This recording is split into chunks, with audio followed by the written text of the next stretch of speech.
One here on Kiwi. Well, yesterday Orcon announced their pricing structure for ultra-fast broadband. This stuff that we've been hearing about for a few years now. Well, finally we have some prices on the table. First ISP out of the block. Scott Bartlett, the CEO, joins us this morning. Good morning, Scott.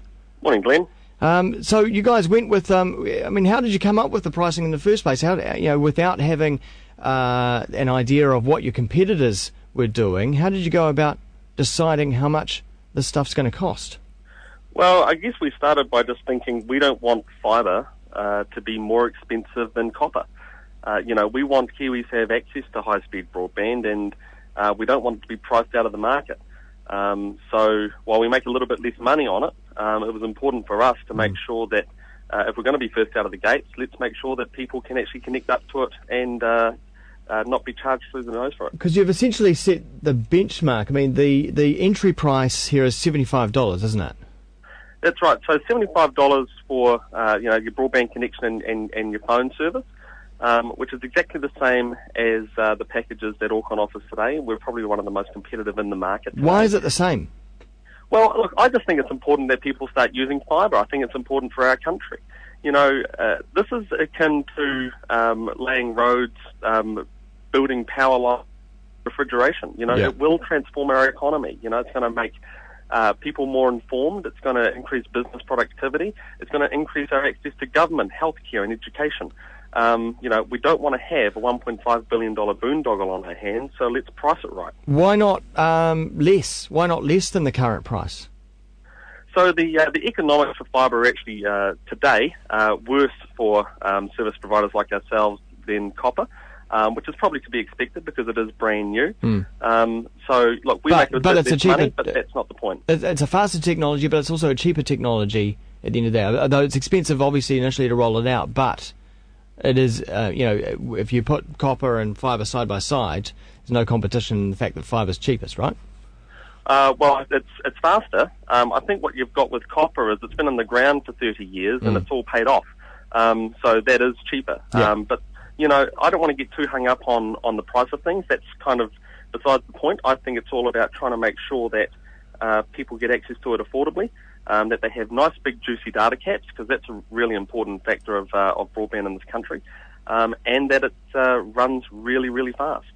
But let's talk about actually where it is. Not many people have it at the moment, do they?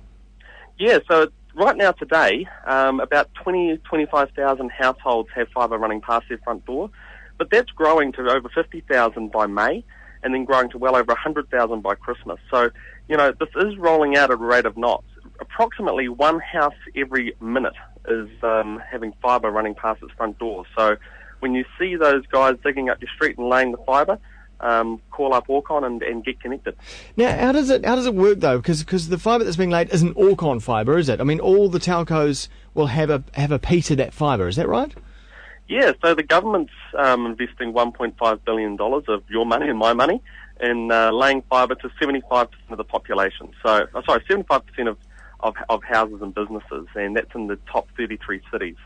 So it's a project that rolls out over 8 years, so it is going to take a bit of time. But by the end of it, we won't have copper in this country. We will be a fibre-only nation, and we'll be one of the first countries in the world to actually achieve that, and I think that's pretty groundbreaking. How much say do you have in exactly where it's rolled out and over the next sort of 8 years? I personally have no say. Yeah. But that's really what the organisation that the Crown's appointed is called Crown Fibre Holdings. They determine where the fibre is going to be rolled out. So, today we've got places like, parts of Auckland, parts of Wellington, Rotorua, Whangarei, Palmerston North and Blenheim. But then by June, July, we've got Tauranga, the Mount, Hamilton. These places are coming online pretty quickly. But what seems crazy with the rollout, and as you say, you have no control over it, that some of the places with the densest population, we still don't even know when it's going to be rolled out in that 8 years. I mean, just doing a search, let's say downtown Auckland, Customs Street, couldn't tell me when it was going to be rolled out. And I was thinking, that's crazy. That's the hub. That's where the business is. Yeah, well, maybe, but I think that if we were to say, look, let's just do Auckland first and everyone else can wait, that would be a problem too. So I think that given that the network only started construction back on the 1st of December. Yeah. We're launching services today. I think we're actually seeing progress. And you were right when you said originally, Glenn, that, we've been talking about this for years. Yeah. I think it's important that things are now finally starting to happen. Yeah. And the detailed rollout plans for the next 2 years, I believe, are being published this week. Yeah. Data caps is one thing that have been in the news for quite a bit, and you were mentioning data caps just before. You now have this is quite amazing, a top-tier data cap of 1 terabyte. That's 1,000 gigabytes for $199.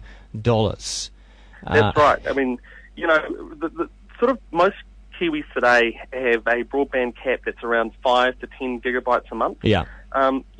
You can't fully can't enjoy the fruits of the internet with 5 or 10 gigabytes a month. Yeah. I mean, our entry-level products are at 30 gig, and we've been the trailblazer in providing 30 gig for $75. And, we've been pretty proud of that. But even 30 is not enough. We want to see a step change. So we made sure that, $75 gets you 30, $89 gets you 60, $99 gives you 100, and then we thought, look, let's just smash the ball out of the park and go for 1,000. Well, the question would be, though, why have caps in the first place now? Why don't we just do away with caps? I mean, fundamentally, it's because we've only got one cable linking us to the rest of the world. It's the Southern Cross cable. It's half owned by Telecom. And I think, as Kiwis know, when you've got a monopoly, they can charge whatever they want. Yeah. So we haven't had the benefits of lower prices and competition like other markets such as Australia have had. Australia's had 1 terabyte plans or 1,000 gigabyte plans for, I think, nearly a couple of years. Right. Because they've got multiple cable systems. We've only got one, and we need to build another. So the bottleneck is the link to New Zealand. So 90% of all the stuff that we use on the internet comes from overseas, and that's the challenge. But you know what? We can't just wait for the monopoly to be broken. I think that retail service providers like Orcon need to get serious and start putting some big data caps over fibre. So another major constraint for businesses and content creators, and I guess the average person in New Zealand, has been the upload speed. An example, my connection here, doing the video stream right now, going up to Ustream around about 500 kilobits. If I get a Skype call on, that'll take up the rest of the bandwidth, and then I've got nothing left in the upstream. Is that going to be sorted? It is. The big limitation of copper to deliver your broadband is that the upload speed is never going to go fast. It's always going to be approximately 1/10 of the download speed. I always thought it was artificially constrained by the ISPs. No, it's a little thing called physics, unfortunately. Huh. You just can't throw enough power in the opposite direction from a home modem to get the sort of capacity that you want. Okay. So, but fibre does away with all that. We're basically talking about moving towards symmetrical services in terms of download and upload speeds, which is amazing. We look at places like Hong Kong who have had fibre for a long time and have had good upload speeds. That the people in Hong Kong upload on average 50 times more content up to the internet than New Zealanders. Yeah. This is going to be really change behaviours. It's going to change the way people consume the internet. If you're an artist or you're a publisher or you're doing anything where you need to send content up, or you're using cloud technologies because you're a business, you need good upload. You absolutely need it because it's your connection to the world. I mean, a case in point example last week, uploading a video, say from the corporate network here at MediaWorks, the video took, say, 10 minutes. The same video from home, 300 minutes. So it's a huge difference. Yeah, I mean, I don't know many people that are going to sit around and wait 300 minutes to upload one video. Yeah. I think it really does show some of the limitations of our current infrastructure. Yeah. But, I think it's really exciting to see that change now. And the first people will be connected up to this new network within a month. Within a month. All right. Well, you can go along to the Orcon website and type in your address and see whether or not you're one of the lucky ones, or whether or not you need to move to. Is it Albany? Albany's one of the places, eh? But who wants? Yeah, there's a few places in Auckland. So who wants to live in Albany? Come on. Yeah. Well, no comment. But you've got places like Albany, Ponsonby, Herne Bay, parts of Remuera, parts of Mount Albert. It is actually not just constrained to Albany. So. I think that Central Aucklanders will be looked after soon. Good, Scott. Nice to talk to you about it, and congratulations on getting those prices out there first up. Cheers. Thanks, Glenn. Bye-bye. Scott Bartlett, CEO of Orcon.